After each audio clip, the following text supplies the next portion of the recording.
Guys, good morning. It's me once again with another video. Let's see now.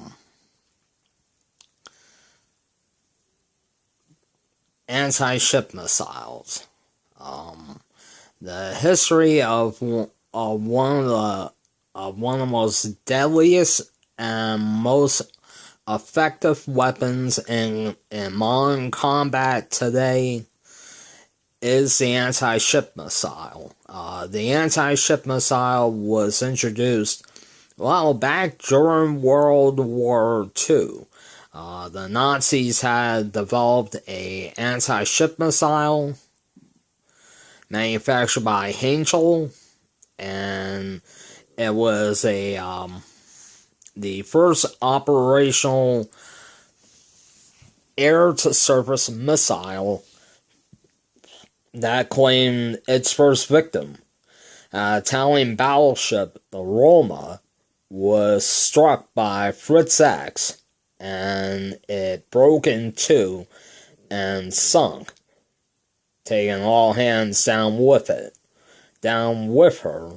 And anti-ship missiles would go into the post-war era after the Korean War, but the very first anti-ship missile ever to be introduced was ASROC. It was used on the Fram 2 class destroyers for the U.S. Navy in the mid-1950s and the late 1950s and well into the 1960s.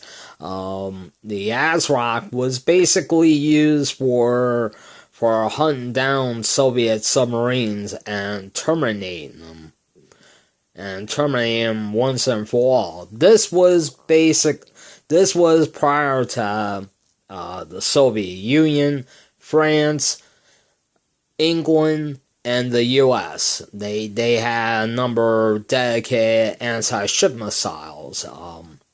Sea Eagle for the British, Exocet for France. The Soviet Union had at least several anti-ship missiles that they used. The U.S. with the Tomahawk air-launched cruise missile and the Harpoon anti-ship missile.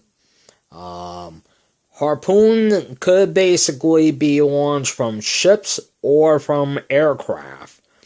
It's basically a missile that could easily take out an enemy warship with no problem.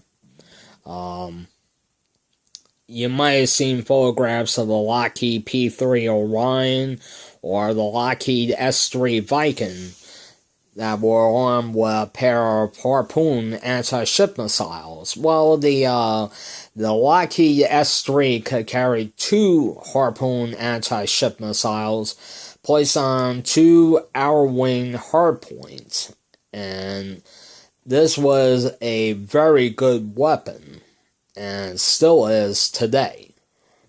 The most effective and the most deadliest is Exocet.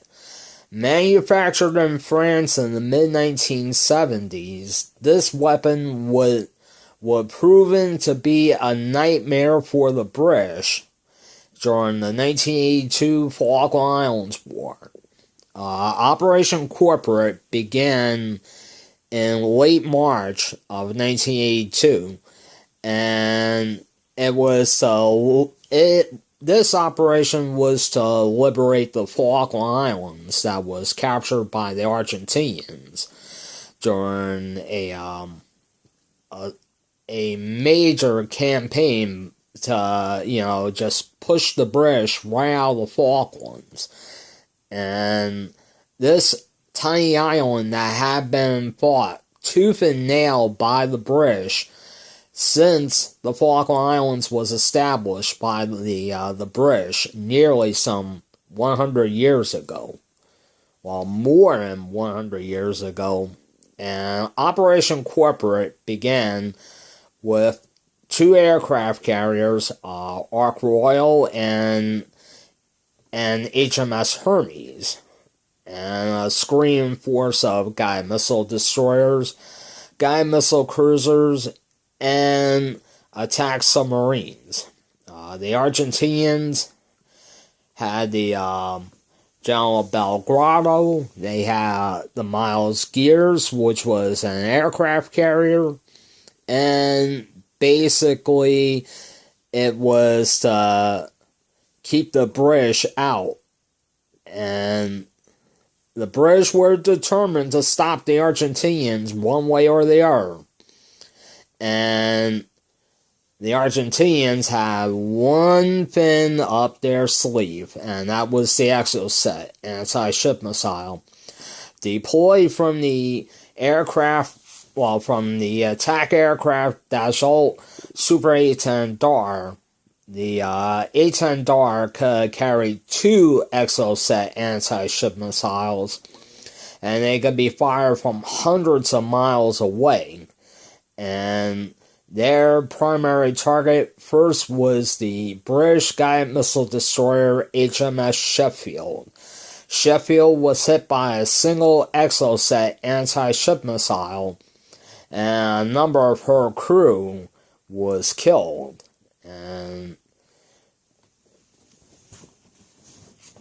Exocet was only to be used another time during Operation Corporate.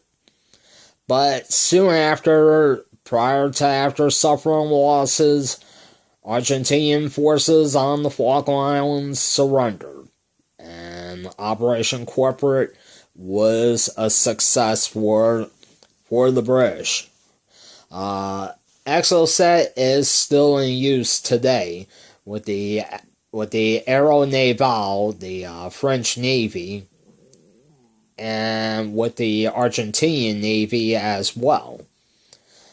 And Harpoon is the only anti-ship missile that is still in use today with the U.S. Navy on the Ticonderoga class and the Arleigh Burke guided missile destroyers, and the Virginia and Seawolf attack submarines.